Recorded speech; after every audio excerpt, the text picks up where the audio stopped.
What's up, guys? This is Mike Casu, and you're listening to the Brute Strength Podcast. This week, I interview professional physique competitor and leader of Swolger Nation, Steve Cook. Steve is a very interesting guy. He's got one of the best-looking bodies on the planet, and he keeps that physique by using the same kind of training methods that he learned in college, mixed with some traditional type bodybuilding exercises. In this interview, we talk about his diet during the off season, as well as cutting 8 weeks out from a fight. We talk about his training and how it differs from the rest of his competition. And then the most interesting stuff to me is when we start talking about how he deals with the fear of failure, who he attributes to his success, and rules that he gives himself for things like social media, and how he deals with just being famous in general, and how he stays connected to the people that he loves, and prevents himself from feeling disconnected from those people. Lots of good stuff in this. Hope you enjoy the show. Steve, what's up, man? Hello, hello. What's How are happening, dude? Very good. I'm glad we could finally do this. Yeah, I'm definitely excited. I'm in Arizona right now. The sun's shining, so I'm doing well. Nice. So a lot of my audience probably has never even heard your name yet. Can you explain, or can you tell us a little bit about yourself, what you've competed in the last several years, and some of your accomplishments? Yeah, we can talk about myself. Why not?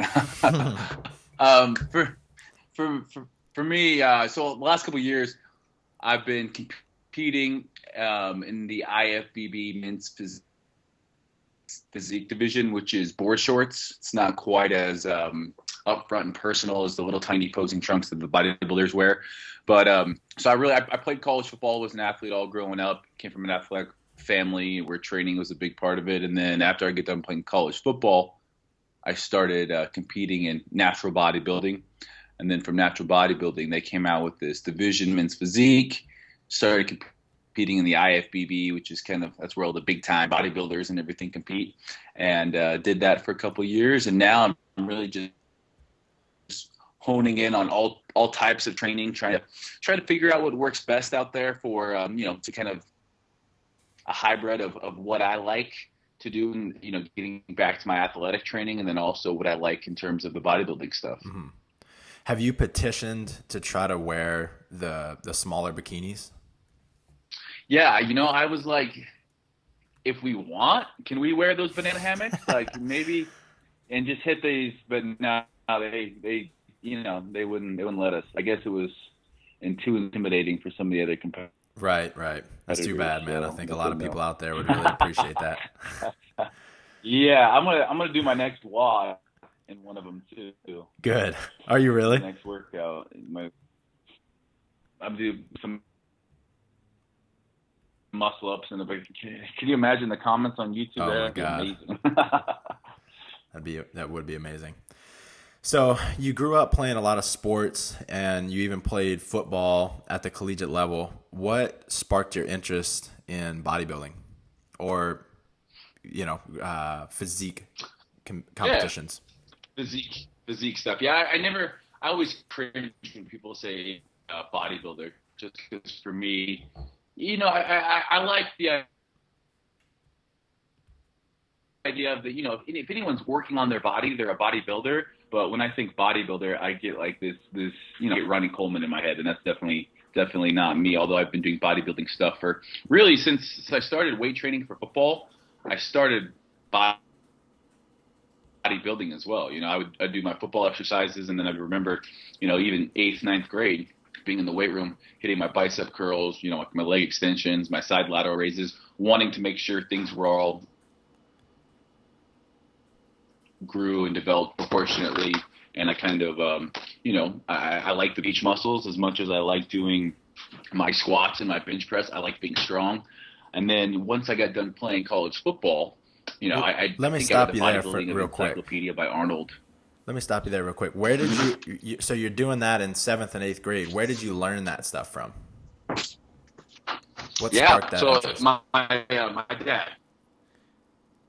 My dad was my dad was a high school basketball coach and athletic director. And I had brothers and sisters that were older than me, and we'd take us, it was the way he would take us to the track and run us. He'd take us, I was always the troublemaker growing up. Not a whole lot's changed, but I would have to go with him to everything because he couldn't leave me at home because I was always starting trouble at home. I was one of 7 kids. And so I'd go with him to his basketball practice, and I'd condition sometimes with the team. And then, he started getting my older brother into some weight training, and I loved it. You'd have me do push-ups. If I wanted to watch TV, it was, push-ups at commercial breaks, 50 push-ups at commercial breaks. And this is when I'm, 7, 8, 9. Nice. And then once my brother started lifting, when my brother was in high school, I just tagged along. And I remember my brother was a senior. My poor brother, if you ever heard this, he'd probably be so sad. Maybe not. But my brother was a senior, and I was a 7th grader. And I benched more than him. Oh, and, no. Then, because all those push-ups my dad made me do. If I wanted to go to a friend's house, like if I got into any kind of trouble, it was push-ups for reward, push-ups for punishment. It was, little did my dad know. No, I enjoyed the push-ups. So I was like, oh, no, Dad, don't make me do push-ups. But, it was one of those things that, I liked it. And I feel like, you kind of have that electric spark. And it was something that, for me, I liked being the strongest. And then that kind of flowed over into, training for some right bodybuilding type of stuff as well after football was done. Right. So when you were training, let's see, tell us a little bit about your accomplishments the last few years before I go into my next question. What did you win? So in natural bodybuilding, I won a couple shows. The ABB, which was the Alaskan Bodybuilding Federation, kind of weirdly enough, it was in Idaho, but I won that. It was a drug-tested polygraph, and then the NGA I competed in, and then also the Muscle Mania. It was my first competition. I won the novice division in there, and again, that's all bodybuilding. And then I got in, and I won the bodybuilding.com fitness or a fit body contest that they had. They hold every year, and then I won the Muscle and Fitness male model search, which was like 250 dudes on stage at the Olympia, and it was like board shorts. So it was like the first men's, anyone knows about men's physique. It was like the first men's physique contest before there ever was the official division of men's physique. And after I won that, I was signed with Optimum, signed with bodybuilding.com. I won the Body Space spokesmodel search. And then that men's physique division started, and I was the 3rd men's physique pro in the IFBB. And I was the first person to qualify for the Olympia. And then I competed in 2 Mr. Olympia contests, which is kind of like the pinnacle of the sport of bodybuilding and men's physique. Then I've kind of been focusing on some other things since then for the last, I would say, year and a half. So when you're training for those competitions, what does your diet look like for the majority of the off season?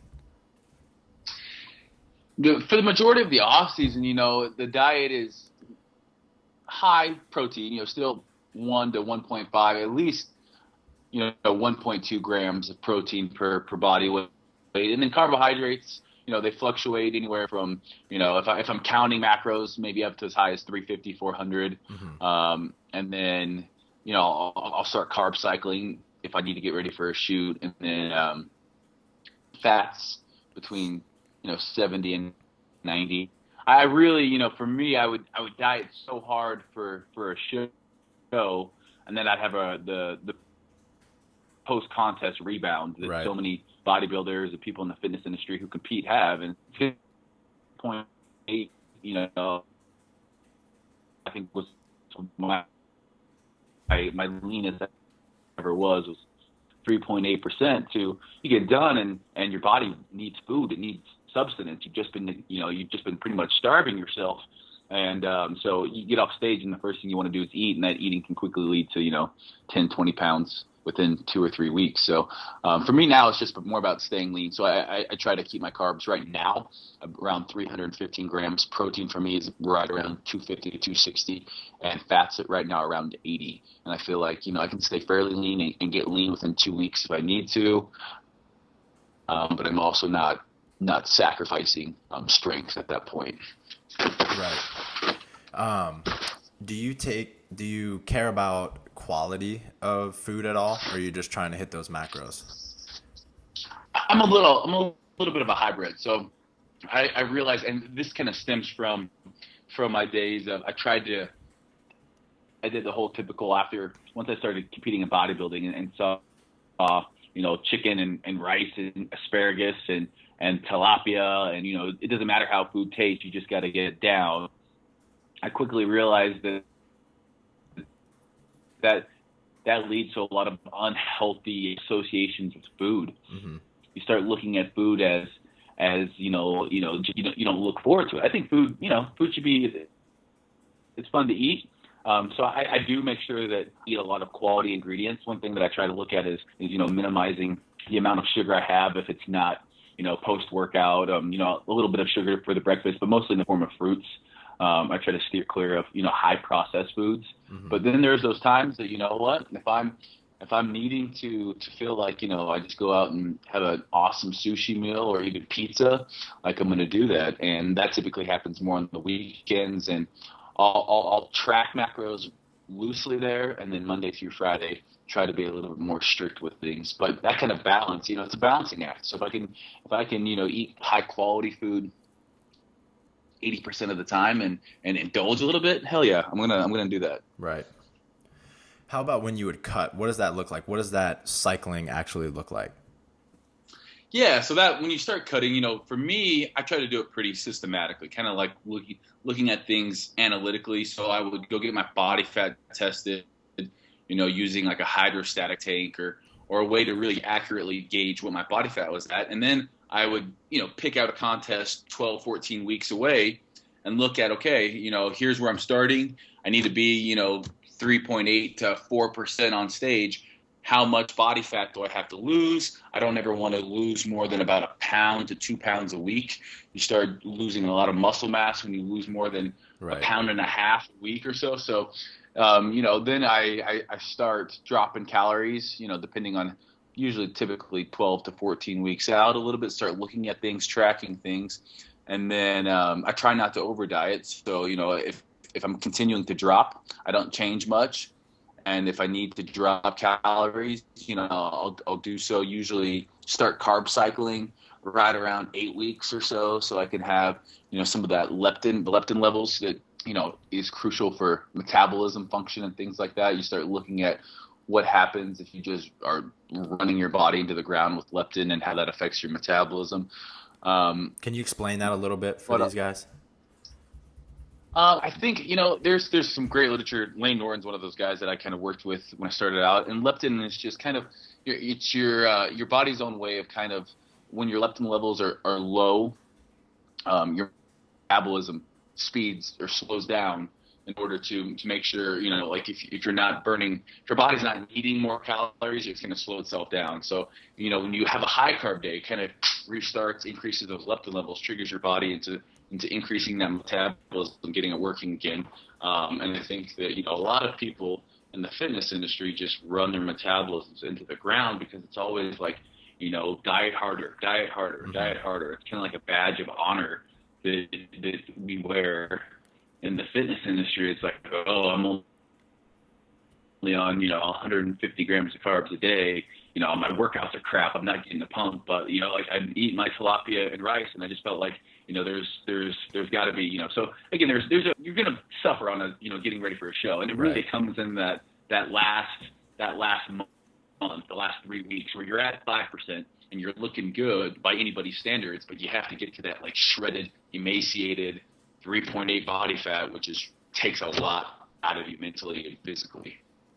What are some ways that you keep yourself or hold yourself accountable and stay motivated in that last month? Or is it just pure willpower? Really, it's just knowing that you're going to get on stage that you're going to get on stage, and you have to be the best. Also, having somebody that keeps you accountable, so a good training partner or a coach, somebody who knows the process, who knows what it takes. Because there's times that last month you're getting ready for a physique show, and you haven't gotten enough carbs for maybe 10 days. Your body's looking flat, because we all know what carbs do inside the cell with glycogen storage. So you don't have that glycogen in your muscle, and so you're looking small, you're looking flat, and you start feeling like you need to lose more, you need to drop faster, you're not getting lean enough, when actuality is you're just super flat. And if you had a little bit of carbs, you'd fill back out. So kind of, you can definitely play head games with yourself the last month of a prep. I think the important thing is to stay the course and have somebody there that kind of knows what they're doing. And again, if you're systematically breaking it down, okay, I'm still losing a little bit, it's going to slow down. But, my work, you gauge your workouts. If you're completely annihilated and you're not getting any kind of pump at all, or if you're just not, you're losing strength like crazy, you're probably dieting too hard. So what motivates me is, I want to step on stage better than I did the last time. Mm-hmm. And, it's a good thing, but also, it's so looks driven. It's such a vain thing, and it is very, very selfish. Like, life at that point is about eating, sleeping, and training, and getting your supplements, and you don't really have much time for anything else in life. So sure. That's why I kind of kept taking a step back. But it's a great way to learn a lot about yourself and a lot about your body, and you have to learn how just how to pair foods, how to eat, like how to make things taste good without adding a bunch of calories. So there's a lot of upsides to it as well. Right. Well, I think, it's like any professional athlete as well, that it can be seen as a very selfish endeavor, but depending on how you communicate with the world via social media or just in your daily life, then you can affect way more people that way, because you've got way more eyes on you. Yeah, that's 100%. The times in my social media has gone up is usually directly correlated to like me getting ready for something. People love to see like somebody push their bodies to the limit. Right. So talking about training just for a second, a lot of bodybuilders, and this is, I have no idea how accurate this is because I'm not really in the bodybuilding space. This is just things that it's something that I've heard, maybe a few times, but it sounds like a lot of bodybuilders are trending towards a super high training volume, so lots and lots and lots of reps at the expense of intensity, so at the expense of super heavy weights. So there are all those old YouTube videos of Ronnie back squatting 700 pounds for reps, and then we all know Arnold was super strong. Which were you? Which did you use in your training, and why? And it could be both. Coming from a football background, and coming from a football background, it's funny. I was one of the strongest on my college team. Even in college, I was putting up 440 on the bench, squatting right around 500. Power cleaning with ugly form. Right around 290, 300. Like, we didn't have a college strength program. Like, everything we did was on our own. But I was always super strong from those days of having my dad look after it. So, when I entered into the bodybuilding scene, I think I was, pretty strong. But for me, I started getting too caught up in things like when you start dieting, you start maybe taking out, the last month of your show, you steer clear of deadlifts or heavy squats, just because there's more of a risk. You don't have fat cushioning as much to help you out with there's just a lot more rubbing that goes on. A lot more what? Not as much fat to cushion things. Okay. Rubbing. So there's not as much fat to cushion the joints and things like that. So, people are always like, you can't train, you don't want to train super heavy the last, month of your show. And then, if you're trying to stay lean year round, do you train heavy or do you try to get more work out of it? And specifically with myself, and I have noticed other people, I got myself into a little bit of trouble on that video we shot with Brooke, where I said, I don't see a whole lot of bodybuilders lifting heavy. And I do see a lot still doing it, but it's more like for the men's physique and kids starting out. People don't train, so maybe the high-end bodybuilders still do, the elite guys, but even them, I don't feel like, train like, heavy like Ronnie did. But Right. it was more to the fact that I don't see people starting out in the gym with the basics, bench, squat, deadlift, and really concentrating on getting strong. Arnold was a powerlifter. He did powerlifting competitions before he ever stepped on stage as a bodybuilder, and he had that base where he was super strong in the deadlift. He would clean and presses, bench press, squat, and I think that's really what I wanted to get people to look at, is that, like, what are the basics? So, you got to get back to basics. You can't run before you crawl. So let's get back to heavy compound movements, and that's what I saw. A lot of the CrossFitters doing out there. Heavy front squats, clean snatches, and so I tried to get back into that because I saw myself kind of go away from that. I got kind of caught up in doing isolation movements too much and trying to just grow like my rear delt, for example, like just working the rear delt rather than, synergistically having my body work together in something like a snatch or a clean or, a front squat. Getting strong in movement patterns rather than single joint exercises, right? Exactly. And so exactly.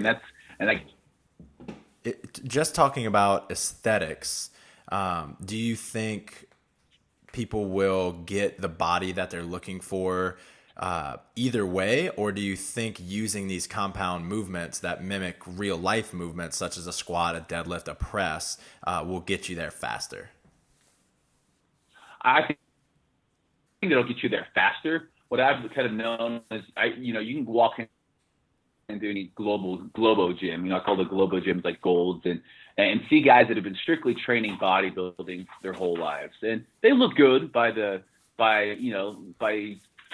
everyday standards, but they're not functional, and you can tell that they're not functional. You can tell they couldn't go outside and run or jump rope, and maybe some of them have been taking or on testosterone therapy or on steroids and things like that, and their bodies have grown disproportionately because they only train certain body parts in certain ways, isolation movements, where I think what happens when you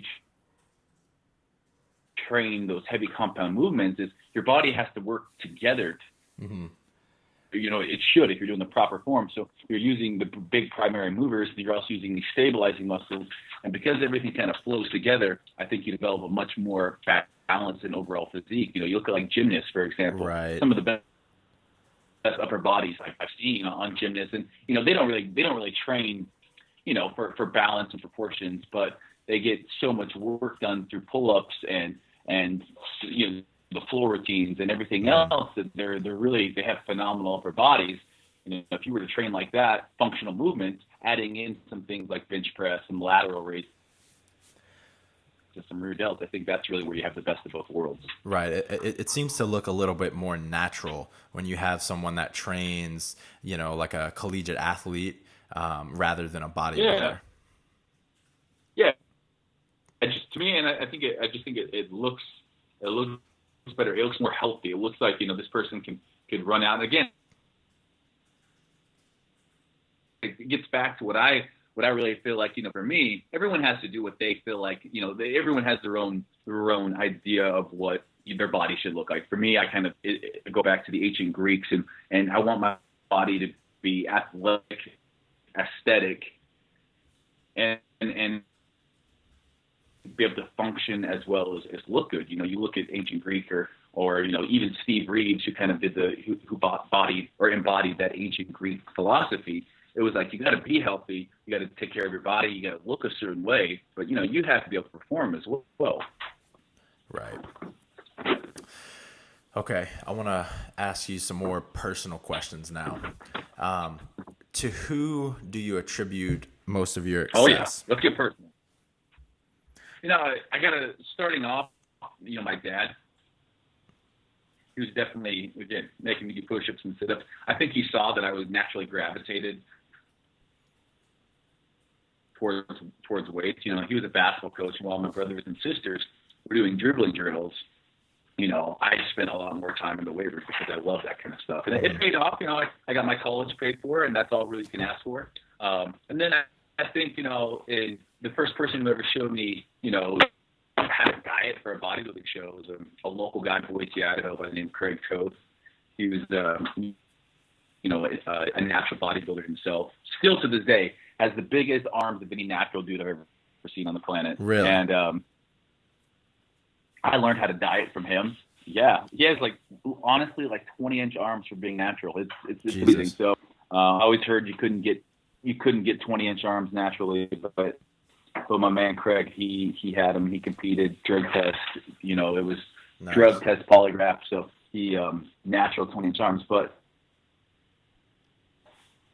some of the other people, some coaches. And then just, people that you read about in books, whether, I think Arnold has motivated me at times, getting ready for bodybuilding shows, looking at crazy athletes around the globe, whether it's football players, basketball, CrossFit, you find some amazing athletes and people as well. Right. Can you tell me about some more of your the most formative experiences? So you already said one, where your dad would make you do push-ups as punishment and as a reward. Are there any other things like that you attribute to your success? Yeah, I think one of them would have been when you learn a lot about yourself when you're at your lowest. And one of those times was after I got done playing college football. I kind of my whole life kind of was you think you're playing the NFL. You're a good high school football player. You're a good college football player. And when the NFL didn't work out, I was a little depressed. I didn't have a ton of identity, and I was married at the time. Ended up getting divorced. It was something that it was tough at the time. Well, what I did is I kind of went back to square one, and you got to look yourself in the mirror and fix a lot of the things that you don't like. And I think that time kind of shaped really the next chapter after football in my life, and where I got that self-worth from and what I wanted to do. And that's when I started competing and really taking that drive that I had on the football field and really the passion for working out and exercising, and and then added in how to and a lot more about the body. Being a biology psychology major in college kind of gave me a good foundation for that. But I was then able to really learn that you want something. You really have to go after it, and there's going to be everyone gets knocked down, but it's about getting back up. Just like there's so many motivational speeches about everyone has tough times in life. Anyone can be happy when life's going great, and there's enough money in the bank, and there's relationships are good and health is good. Anybody can be happy, but it's those people that can take away the positive from those negative times and make themselves better from it. Those are the people I think that really can do something great, because they can take away. It doesn't matter if things are good or bad. They're going to take away the positive, and they're going to change for the better for it. So how did that work for you? Was that just an automatic response? You got depressed and then you just dealt with it in a heavy way, or was it kind of a battle for a little while? It definitely was a battle, I think, for a little while. A while was all relative. For some people it could be a year. For me, it was a couple of weeks where I really, maybe 2 months, where I really felt like, what am I going to do? But I needed something to take up that time. When you feel like you're just, you got to stop thinking about things and just do things. Like, so you want to stop thinking about all the crap that might be going on in your life, and you just got to start. Got to go to work. Right. You got to go to the gym. You got to stay busy. You got to have a goal. You have a long-term goal and a short-term goal. And you got to work to those and have progress. So for me, I did a bodybuilding show in the midst of all that, and then I went back to school and finished my degree. And I think that was probably the most productive, and I learned the most about myself. I was taking 16 credits. I was prepping for a show, not poor me or anything like that. It was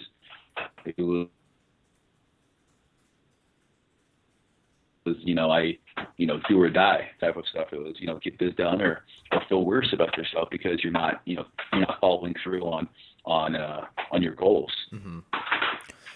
So how do you feel about your body? And do you ever have times where you feel insecure about it for any reason?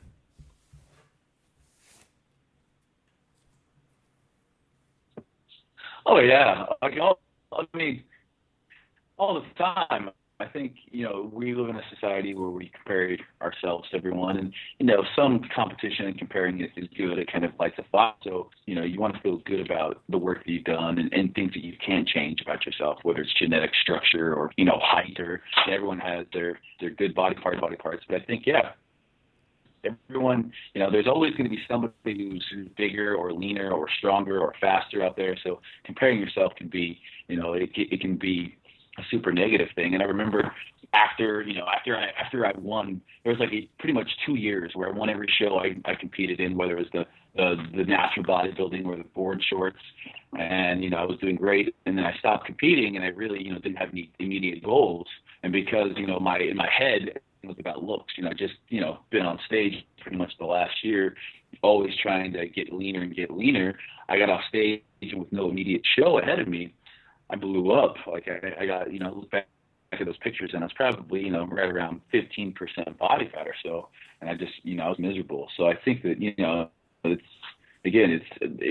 that's why I like training for performance as well. If it can't always be 4% body fat. It's not healthy. So you need to have other goals rather than just, stepping on stage for a show, because you can't maintain that level of leanness year round. But yeah, there's always times, I think I would, every human out there is, you look in the mirror and you think, maybe if I had a little bit, better abs, or if just, people always say, if I look like you, and I say to them, you got to be happy now, because once you get to where you want to be, your idea of what you want is going to change. Mm-hmm. So people, and I fall into that category too, of never fully being completely happy. And I think, again, it's a balance of being like, not being content, but being happy with who you are. Mm-hmm. So, and I think that's, again, it's a balance. It's a balancing act. So much of what I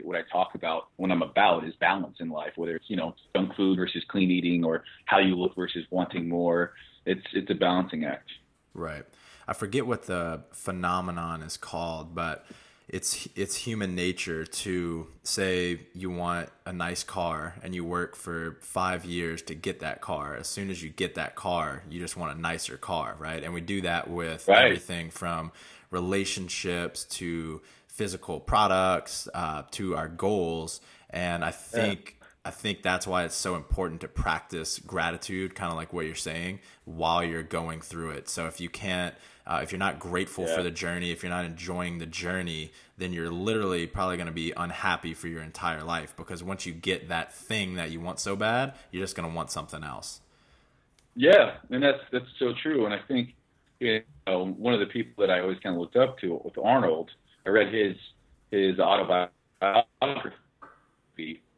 And, I think he was a guy that, again, like, always wanted more, achieved his goals, was amazing at setting goals and achieving them. But I don't know if he was ever really, maybe until as of late, but ever really happy. Mm-hmm. And that's why I think, it's gotta be something that, you enjoy the journey rather than the destination, because you're never going to be happy if you're always like, I'm going to be happy when. If you're always thinking that way, you never will. Right. So, are you ever afraid of failure, or have you ever been afraid of failure? And how did you deal with it? What happened, if so?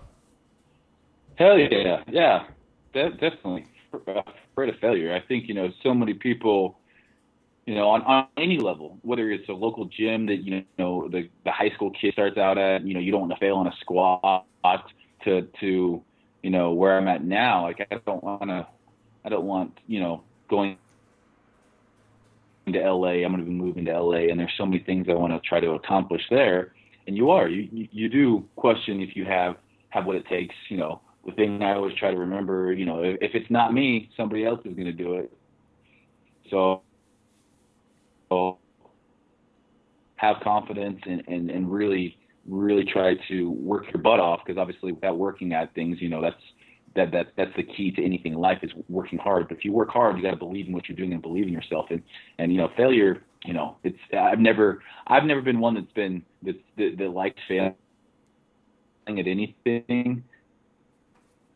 But I've realized as I've grown up that failure can be a lot of fun if you keep at it. If you keep after something, one of the things that gives me great pleasure in life is being bad at something and then figuring out how to do it and how to get it done. Because then you can take that process and apply it to all other areas of your life, and all of a sudden things become a lot less scary. That like if I just keep at this, no matter what, like I might not be the best at it, but if I just keep at this, if I put in the time and the work, I will get proficient enough at it to where I could teach other people how to do it. Or I could, if you're gifted enough at something, there's a point where you can work your butt off at something, but you're never going to be maybe the best, because genetically speaking, you don't have that.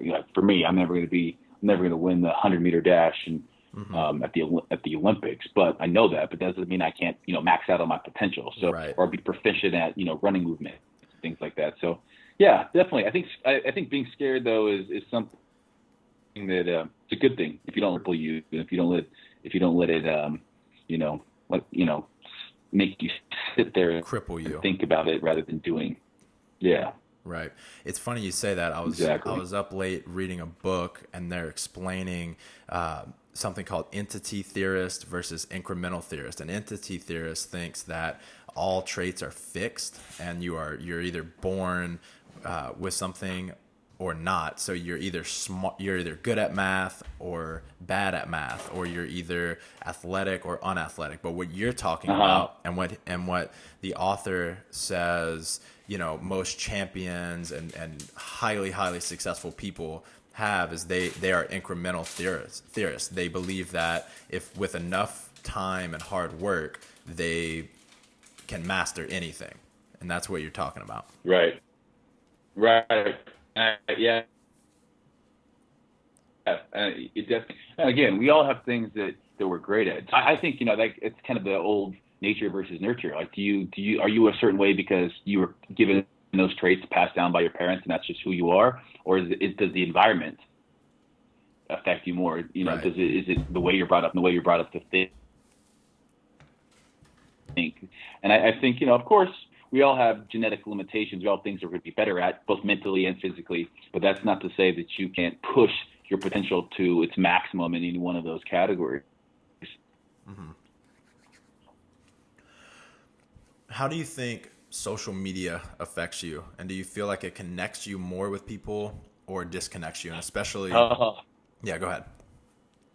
Yeah, social media is the best and worst thing on the planet, in my opinion. It has allowed us to be so connected with so many people around the world, and that can be a great thing. Like, the world's a lot smaller.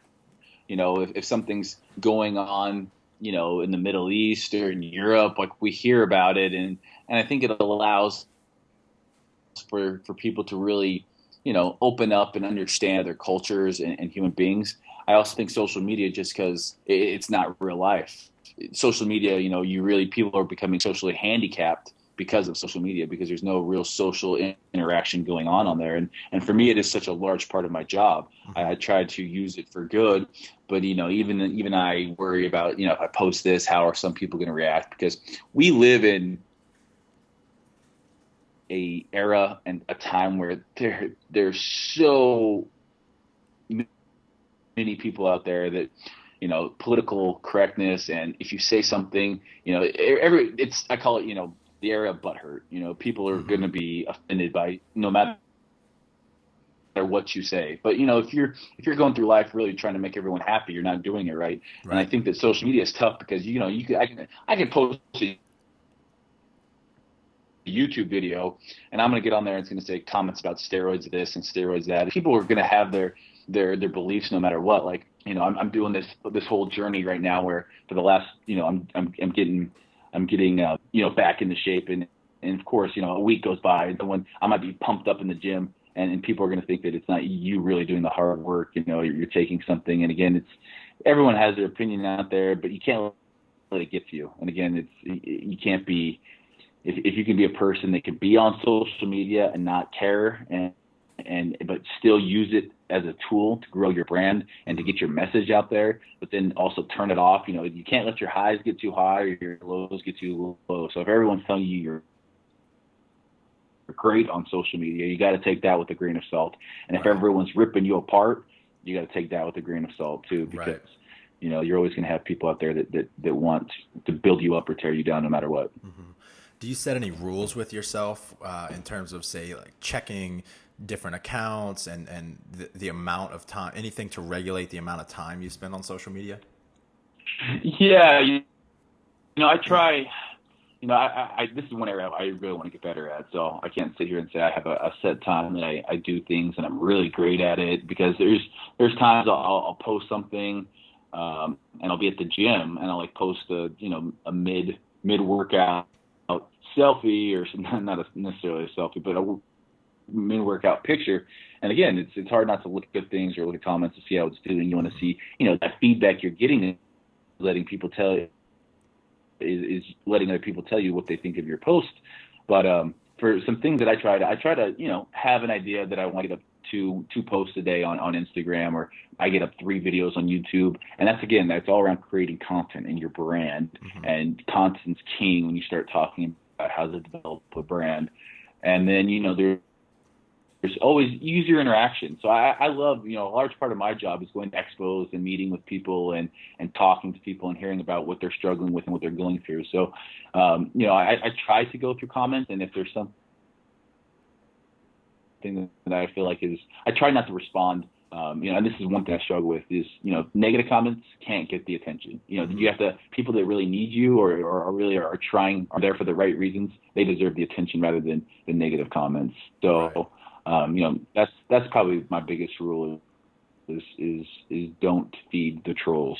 I love that. There's no satisfying them. They've got an answer, usually baseless for everything you've got. So my next question is pretty similar. I want you to compare yourself, maybe compare your relationships, especially to when you were 18. You're just a normal college kid. Now you're famous. You're gonna, on social media, on YouTube, all of that kind of stuff. You've got famous. Hundreds of thousands of people, millions of people following you, keeping tabs on you. How does that affect your relationships, especially those closest to you? I think it's kind of nice, and I think this is a blessing that my family and the people that are closest to me, they don't even have social media. My mom, they might have Facebook. So I think my brothers and sisters, like I said, I'm one of 7, and I think they all have Facebook. 2 of my sisters have Instagram. None of them are on Twitter. None of them are on YouTube. I guess that's not true. One of my sisters gets on my YouTube videos and watches because my nieces like to watch. But the blessing that I think that is for me is that they do not care at all. Like, if anything, they look at kind of what I do and think, it's cool that you're making a career out of it, but we got to make sure you're so healthy and grounded, and the people I care about most could care less about what I'm doing as long as it's making me happy. And my relationships will, I think, I try to be always transparent in everything that I'm doing, and I always want people to feel like they know me, but that's tough because I feel like the more you open up to people, the more whether it's social media, you got to keep things private. And I think 18-year-old me, I think, would have been a lot, probably wouldn't have opened up about some of the things, whether it's eating disorders or trying to been okay with talking about, I think I put up a video, it's called, something about metrosexuality. And I went and got my pedicure. Yeah, I went and got a pedicure and I owned it. It's yeah, you know what? I've had, maybe had 6 pedicures in my life and I've loved every freaking one of them because I got nasty nasty feet and I don't have to clean them. So having someone else clean them is great. And, that's just part of who I am. And I think, the biggest thing that I think I'm okay with now is being okay with who I am. And then also kind of having that, that call it a moral compass, call it whatever it is that, I have lines in my life that I'm not going to cross or things that I'm not going to do because I know that they're unhealthy for me. Whereas boundaries, I guess you could say, whereas I probably didn't have those set boundaries when I was 18. Mm-hmm. I love that. That sounds like a pretty healthy family. And that's a lot like my own. So as I feel the more time I spend on social media, I feel a little bit disconnected from people, but the people closest to me, they may be on social media, but they really don't care that much. And so it's pretty easy to connect with the people I love most because we know what really matters and it's not social media. It's so true. And I know you've been to Lake Powell this past summer, and I was there too with some of my dearest friends, and we didn't have cell phone service. And like coming out of that week, I don't think I felt as fresh and revigorated as coming out of it. Obviously, Powell's great with you're playing in the sun, and we were eating meals and laughter. But it's that social interaction, that human interaction, where every night you're playing card games or you're just talking to people, and it's like nobody was on their phones. And so for me, I think that, as I would like to get to the point where, like I said, content's king, but I have enough of it and I've organized enough and I've worked hard enough that early on the week that maybe, Friday, Saturday, that would be the goal. If like Friday and Saturday, put away the phone completely, or at least Sunday. And then maybe get to a point where people know you're only answering emails on certain days. And just because I remember coming out of that Lake Powell trip, just feeling amazing about like, just how in tune we all were with one another. Right. Love it. You turned 30 this year, am I right? 31. Oh shit! Old news. Okay. What advice? What advice would you give your 20-year-old self? My 20-year-old self, again, enjoy the process. The things we talked about. There's no such thing as I'll be happy when. That's a lie. So I think 20-year-old self, I would tell him, to enjoy the process. I'd also have told him to not shy away from functional heavy compound movements, and then also to probably continue every year, continue to learn in a way. So like right now, I'm trying to learn more about different, just about fitness in general, about the body. Just continue to learn, because in college I kind of took it for granted. I was in all these biology, psychology classes, and I was, learning about, everything that had to do with that. And then, you start traveling the world and you start, trying to build a brand on social media, and all of a sudden you stop learning things. And that, I think, is a very dangerous place to be. You always got to continue your education and that hunger for more information.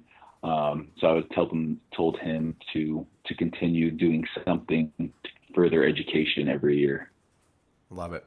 What are the top 3 resources? So it could be books or websites or et cetera that you use or have used to learn about, exercise, bodybuilding, et cetera, that you would recommend?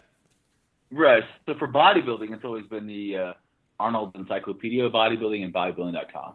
When I started looking at that, that's what if you want strictly bodybuilding stuff, that's where I go.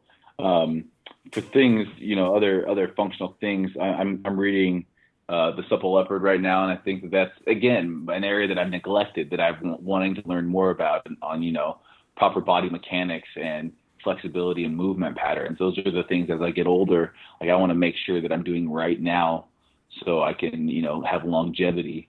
Mm-hmm. And then also just, books, whether it's, I have a rule where I try to read more of like a self-improvement book, and then I read a fun book.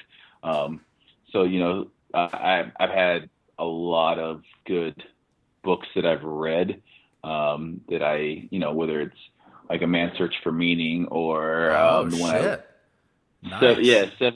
Seven Habits of Highly Effective People, or The Secret, things like that. They kind of just get you thinking differently. It's kind of like, okay, like, I'm thinking bigger picture here. And then I'll read like a fun book. So yeah, things like that keep you, again, balanced. Like we talked about, life's a balancing act. I love it, man. Kind of leads me into my next thing. One of my last questions. You're kind of, and you've already touched on this a bunch. You're in a kind of a transitional state. You're still, I think, planning on doing some physique shows, but how are you branching out, and how is the Steve Cook brand changing? What are your goals long term with this? Yeah, so I'm in a super exciting place in my life right now where I'm going to be moving out to LA. Kind of pulled the trigger to move out to LA and really work maybe more with TV, but also getting back to educating, to getting an education on whether it's just work with as many cool people out there that I can. I feel like I'm in a place where things like podcasts and YouTube collaborations, I have so much more opportunity out in California to do those types of things, and then the travel like I do is just amazing. So I want to really, the core of what I want to do is be a guy that always obviously cares about an awesome physique, but I want to bring in, like we talked about, how functional training can improve that. What are people doing out there that are working? What are these elite CrossFit athletes doing that are, keeping them lean and big and strong year round? Like what movement patterns can I learn from that and implement on top of my chest and back day? And what can I learn from yoga? What can I learn from powerlifting? What can I learn from anything? And I want to try and be bad at as much as I can and get better at things, because that's what I love in life. And I think that journey, when you're like, I don't care if I fail, because we're going to have fun doing it. We're going to show it to people out there. And when you're not afraid of failing at something, you really open up to learning. To really Right. learning about not only yourself, but also just anything that you want to out there. So if I want to learn to surf or how to get better at swimming because I want to do a half triathlon, and then 2 weeks later I want to do a step on stage and do a physique show, and this is all revolving around proper nutrition, and I just think it's a really fun thing that I have a lot of passion for, that I'm able to now, as I've gone and kind of I established the name in the fitness industry through competing. I'm now able to open up a lot of doors, and hopefully kids that, where I was at when I was 20 or 22 or 18, I wish I had kind of somebody who took the route I've taken, and now can look back and be like, hey, do this, make sure you're working on flexibility, functionality, movement patterns, give yoga a try. I'm going to do this half triathlon to push my body. What are you doing to constantly evolve and to grow and to push your body? I love it, And man. that's what I'm really excited about. It's fucking awesome.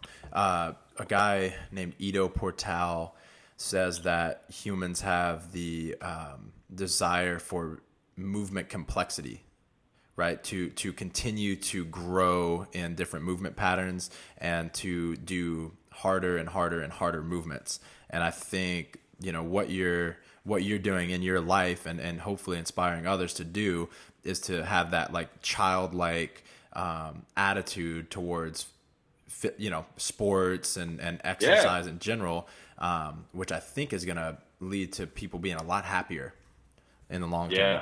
Trying new things. Just get moved. Right, exactly.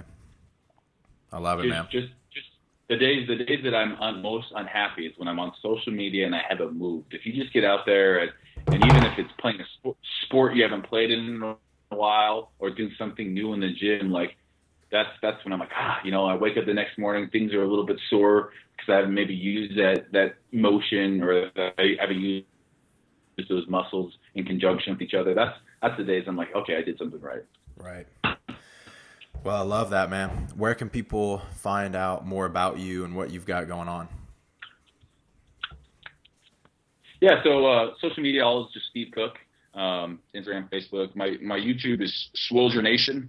Kind of a fun play on, I had about 6 years ago. I was it's that typical gym, like, hey, Swolger, like, you got your swole on, you're in the gym, you're a Swolger. Like it's fun. We don't take ourselves too serious. So the YouTube channel is called Swolger Nation, and hopefully, I think people there feel like it's a community where we talk about not just working out, but life and a lot of things we talked about on this podcast. So that's a good place.